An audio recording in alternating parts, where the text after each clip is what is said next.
Un tueur en série français est devenu en seulement 40 heures l'un des meurtriers les plus recherchés de France. Loin du psychopathe qui choisit au hasard ses victimes, lui les cible minutieusement grâce à un plan qu'il a pris le temps d'établir pendant des années. Son désir, se venger de ceux qu'il a jugés responsables de ses échecs professionnels et surtout de sa vie ratée. On le surnomme le tueur de DRH.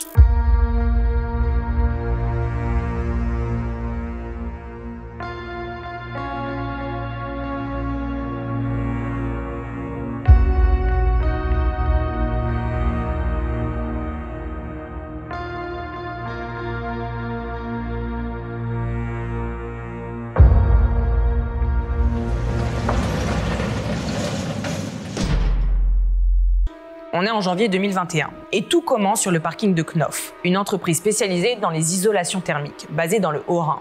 Il est 18 h, c'est la fin de journée, les salariés partent tour à tour rejoindre leur voiture pour rentrer chez eux, sauf que problème, ils découvrent leur DRH totalement inerte dans sa voiture, moteur et phare allumés. Ils comprennent tout de suite qu'il y a un problème et ils courent chercher de l'aide. Un pompier volontaire présent sur les lieux commence à faire un massage cardiaque, utilise même un défibrillateur, mais rien n'y fait. Quand il soulève la tête de la victime, il y découvre du sang. Vous l'aurez compris, ce n'est clairement pas un malaise cardiaque. Les policiers arrivent donc rapidement sur les lieux et le constat est sans appel. Estelle Luce, DRH âgée de 39 ans, vient d'être abattue de 4 balles dans la tête et dans le buste. Le pire dans tout ça, c'est qu'elle venait tout juste d'envoyer un message à ses enfants pour dire qu'elle partait du bureau et qu'elle serait à la maison d'ici quelques minutes. Les enquêteurs essaient alors de mener leur enquête, mais ça commence mal. Il n'y a aucune vidéosurveillance et aucun témoin n'a vu la scène. Ils interrogent alors toutes les personnes présentes sur les lieux, mais rien n'est vraiment concluant. Personne ne sait qui a pu s'en prendre à cette femme si douce, gentille et sans histoire. Estelle Luce était appréciée de tous, c'était le mystère le plus total. Le seul témoignage intéressant qui a été récolté vient d'un salarié qui, un peu plus tôt dans la soirée, a vu un homme étrange rôder autour de l'entreprise dans une voiture rouge. On pourrait croire que ce n'est pas vraiment une piste, mais je vous le dis tout de suite, cette voiture rouge est clairement la clé de l'enquête. Il est maintenant 19 h, soit 1 heure plus tard. Bertrand M est tranquillement chez lui et profite de sa soirée après une longue journée de travail. Il est surpris quand la sonnette retentit car il n'attend personne. Il va tout de même ouvrir la porte et découvre un homme avec des cartons de pizza au bras. Hyper bizarre, car il n'a fait aucune commande. Il se dit que c'est probablement une erreur, sauf que pas du tout. Sous les cartons de pizza, le gars dissimule en fait une arme et tire à bout portant sur Bertrand. Est-ce que vous imaginez, un jour vous ouvrez une porte à un livreur et vous faites tirer dessus? C'est une expérience que je n'ai pas trop envie de vivre perso. Bon, heureusement pour Bertrand, plus de peur que de mal, car le tireur a raté son tir et il n'a pas été touché, et a couru à toute vitesse s'engouffrer dans son véhicule. Bertrand, qui a été très courageux, l'a suivi, mais il n'a pas eu le temps de relever la plaque. La seule chose qu'il a relevée, c'est que c'était une voiture rouge. Bertrand est encore sonné de ce qui vient de se passer. Il ne se rend pas bien compte de la gravité des choses, mais il prévient quand même immédiatement la police. Pour lui, c'est un pur hasard, car il ne connaît ou ne reconnaît pas son agresseur. Son visage ne lui dit absolument rien. Il dresse quand même un portrait robot avec les enquêteurs afin de les aider à le retrouver, mais sans grande conviction. Par contre, il apprend quelques heures plus tard le meurtre d'Estelle Luce. Et là, il fait tout de suite le rapprochement. Ils ont travaillé ensemble il y a 15 ans. Lui était directeur des ressources humaines dans une société près de Chartres. Elle, c'était sa stagiaire. Ça ne peut pas être une coïncidence. Et il le dit directement aux enquêteurs. DRH ou détective, vous allez voir que Bertrand est sur une très bonne piste. Les enquêteurs se penchent donc forcément sur cette période professionnelle et épluchent tout. Ils cherchent longtemps et finissent par trouver quelque chose. Bertrand et Estelle ont procédé ensemble au licenciement d'un jeune ingénieur de la boîte. Son nom, Gabriel Fortin. À ce moment-là, il est âgé de seulement 30 ans et c'est l'une de ses premières expériences professionnelles. Sauf que tout ne se passe pas vraiment comme prévu pour lui, car son supérieur n'est pas du tout satisfait de ses performances. Il le prévient plusieurs fois, il essaye de faire en sorte qu'il s'améliore, mais rien n'y fait. Il n'était pas efficace et fait même perdre du temps aux équipes. Selon lui, c'est carrément une erreur de recrutement et il demande donc le licenciement. Même s'il a été alerté plusieurs fois, Gabriel Fortin reste très surpris par ce licenciement. Pour lui, ce n'est absolument pas mérité et il ne compte pas se laisser faire face à cette injustice. Il prend 2 avocats pour défendre son dossier et contester la décision devant les prud'hommes. Mais les enquêteurs vont découvrir qu'il n'est pas allé au bout de la procédure. Pourquoi a-t-il décidé de mettre son énergie à la recherche d'un nouvel emploi? C'est bien possible, car 2 ans plus tard, Gabriel Fortin s'installe dans la Drôme. Après avoir passé plusieurs entretiens, il trouve un nouvel emploi d'ingénieur. On peut donc féliciter Gabriel qui se retrouve salarié chez Faune, une entreprise spécialisée dans les camions à ordures. Il reprend enfin du service et peut de nouveau rêver à cette grande carrière qu'il désire tant. Sauf qu'une fois de plus, le bonheur va être de courte durée.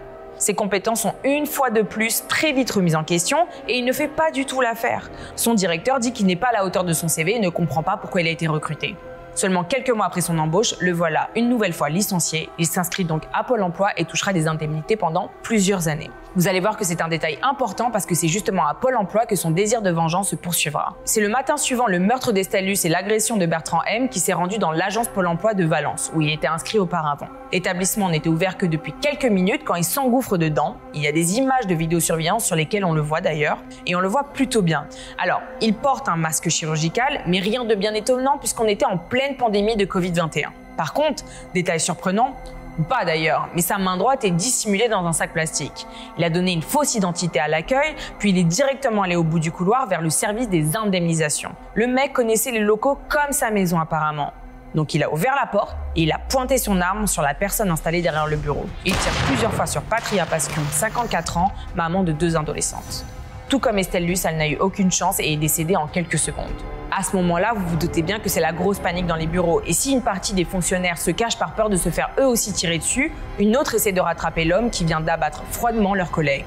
Mission impossible, car il est parti beaucoup trop vite. Par contre, cette fois-ci, les gens n'ont pas seulement vu sa voiture rouge, ils ont réussi à relever sa plaque et ont donné directement l'alerte à la police. Les enquêteurs arrivent rapidement sur place et font vite le lien avec les meurtres de la veille. Les techniques utilisées, le sang-froid et la fameuse voiture rouge, ils sont sûrs qu'ils sont à la recherche d'un tueur en série. Mais quand est-ce que cette horreur va s'arrêter? Apparemment, pas tout de suite. Seulement 10 minutes plus tard, Gabriel Fortin est de nouveau en route. Pas le temps de respirer ou de comprendre ce qu'il s'est passé. Lui, il fonce tout droit vers son ancienne entreprise Faune. Vous vous souvenez, c'était celle spécialisée dans les camions à ordures. Toujours la main dissimulée dans son sac plastique, il entre dans les locaux et demande à voir son ancien responsable. Heureusement pour lui, il ne travaille plus ici. Ce changement de poste a définitivement sauvé la vie de ce type. Mais Gabriel Fortin est encore une fois très déterminé, donc il se rendra tout de même dans le bureau de son ancienne DRH, celle qui avait justement mis fin à son contrat quelques années plus tôt. Aucun changement de méthode, il tire plusieurs balles très rapidement et s'enfuit comme si rien de tout ça ne s'était passé. Cette fois-ci, c'est Géraldine Caclin qui perd la vie à seulement 51 ans, en laissant aussi 2 enfants derrière elle. Ses collègues ont tout vu, l'homme, les tirs, la fuite et la voiture rouge. Ce n'est que le lendemain matin que les policiers arriveront à retrouver le véhicule. S'ensuit alors une traque acharnée. Là, on est sur une vraie course-poursuite dans les rues de la Drôme. Je peux vous dire que c'est pas très commun pour les passants de voir ça. Pris de panique, Gabriel Fortin emprunte un pont à contresens et la police le percute violemment pour le stopper. Une vidéo amateur a été publiée sur Facebook dans laquelle on voit bien l'arrestation. Les policiers le plaquent au sol et l'empêchent de bouger afin de le faire monter dans leur camion. À partir de là, c'est silence radio pour Gabriel Fortin. Il est bien décidé à ne pas dire un mot et n'aide en rien les enquêteurs.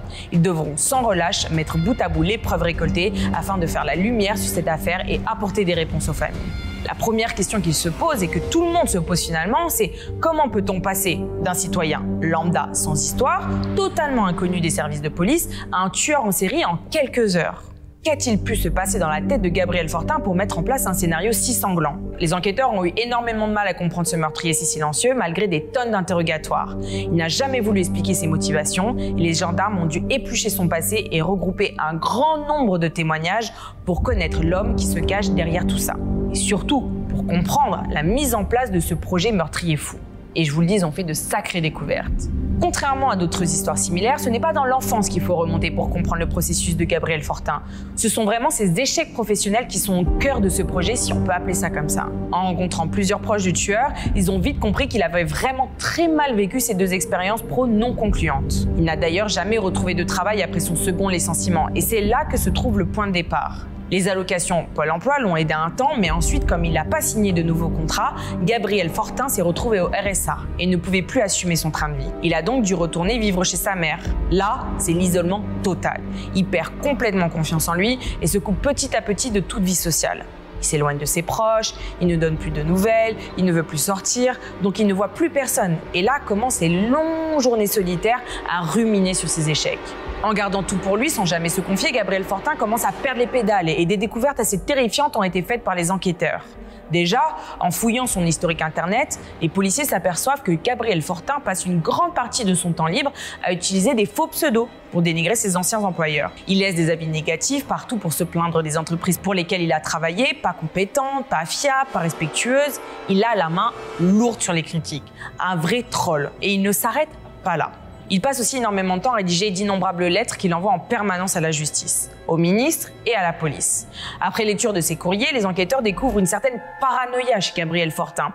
Il dit dedans que ses anciens avocats ont saboté sa procédure au prud'homme, qu'il s'est fait avoir et qu'ils étaient en fait du côté de l'entreprise. Il veut absolument que son dossier soit revu pour ouvrir un nouveau procès et obtenir enfin les dédommagements qu'il mérite. Dans d'autres manuscrits, il affirme aussi être victime d'un gros complot, qu'il est sur écoute et que des enregistrements l'empêcheront à tout jamais de retrouver un emploi. Et cerise sur le gâteau, il dit aussi que des gens entrent chez lui pendant qu'il n'est pas là et qu'ils ouvrent ses courriers afin de recueillir des informations confidentielles sur lui.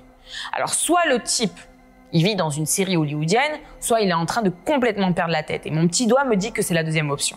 Le peu de temps libre qui lui reste à côté de ça, Gabriel Fortin ne le passe pas à jouer à la pétanque avec ses voisins ou sur un jeu vidéo pour se détendre. Non, lui, son hobby, c'est le stand de tir pas loin de son domicile. Il y va régulièrement et il est bien connu des habitués. Ils disent de lui que c'est une personne discrète, pas très bavarde, mais très sérieuse et appliquée. Jamais il se serait douté qu'il était capable d'être l'auteur d'une horreur pareille. En découvrant ce passe-temps, les enquêteurs commencent à se demander depuis quand Gabriel Fortin préparait son plan machiavélique. Après enquête, les éléments montrent qu'il a obtenu son permis de port d'armes en 2014, soit 7 ans avant les faits. Comme par hasard, c'est la même année où il a commencé à voyager à travers la France en voiture. Les enquêteurs sont persuadés que les repérages ont commencé à ce moment-là. La trouvaille tardive d'un petit carnet vient aussi confirmer tous leurs doutes. Dedans se trouvent des centaines de notes comportant des initiales. On y découvre des détails sur ses victimes comme leur adresse, leur horaire de travail, leurs habitudes, des informations sur les véhicules qu'elles utilisent, plein de choses. Gabriel Fortin les a stalkés pour préparer chacun de ses meurtres. Les découvertes ne s'arrêtent pas là, car en plus d'obtenir l'intégralité de son parcours, on découvre dans ce fameux carton le nom d'autres cibles. Il avait aussi dans son viseur le procureur de la République qui n'a jamais pris le temps de répondre à ses courriers, ses avocats qu'il déteste tant et même son unique amour de jeunesse qui l'a quitté. En arrêtant cette fameuse voiture rouge, les gendarmes ont donc mis fin à une terrible série de meurtres prémédités qui auraient pu être encore pires que ce qu'on a décrit. Finalement, le seul point d'interrogation reste l'assassinat de la conseillère Pôle emploi, qui est incompréhensible. Parce qu'à première vue, elle n'avait aucun lien avec Gabriel Fortin. Leurs routes ne se sont jamais croisées avant. Les enquêteurs ont donc déduit qu'ils visaient plutôt l'institution Pôle emploi et non une personne précise. Elle était malheureusement au mauvais endroit, au mauvais moment. Aujourd'hui, Gabriel Fortin a été jugé pour 3 assassinats à la cour d'assises de Valence et a été condamné à la réclusion criminelle à perpétuité avec 22 ans de peine de sûreté. Aucune diminution de peine n'a été actée malgré les avis médicaux disant que son discernement était altéré au moment des faits. Ce qui est plutôt rare car les jurés ont tendance habituellement à suivre l'avis des experts. Cela montre à quel point l'affaire a marqué les esprits. De son côté, Gabriel Fortin, fidèle à lui-même, n'a pas accepté cette décision et a décidé de faire appel moins de 24 heures après le verdict. Alors selon vous, est-ce qu'il réussira un jour à diminuer sa peine? J'attends votre réponse en commentaire.